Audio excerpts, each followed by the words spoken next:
তো sir lunch হয়ে গেছে? হ্যাঁ হ্যাঁ হয়ে গেছে, বলো বলো। লোন নেবো কত?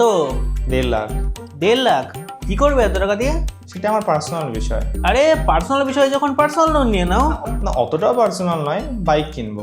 বাইকের ক্ষেত্রে 8% ফ্ল্যাট ইন্টারেস্ট, মানে হচ্ছে আপনার 1.5 লাখের যে লোন, তার উপরে টোটাল আপনার 2 বছরের জন্য পড়বে 1.74 লাখ। তো 1,74,000 হলে আমার এক্সট্রা 24,000 দিতে হচ্ছে, কেন আমি এক্সট্রা 24,000 দিতে হবে? আর ঠিকই তো আছে। আমি তো আউটস্ট্যান্ডিং ব্যালেন্স পেমেন্ট করছি ইএমআই এর থ্রু, তাহলে আমার আউটস্ট্যান্ডিং ব্যালেন্স কমবে, তাহলে আমার বেশি কেন দিতে হবে? আরে ওটা তো reducing balance loan, reducing balance লোনের ক্ষেত্রে ওটা হয়। আর এটা হচ্ছে ফ্ল্যাট লোন, আর এই গাড়ি বাইকের ক্ষেত্রে ফ্ল্যাট লোনই হয়। মানে হচ্ছে 8.0 মানে 8% flat interest is equal to 14.5% reducing balance loan. ঠিক আছে, তাড়াতাড়ি দিয়ে দেবো।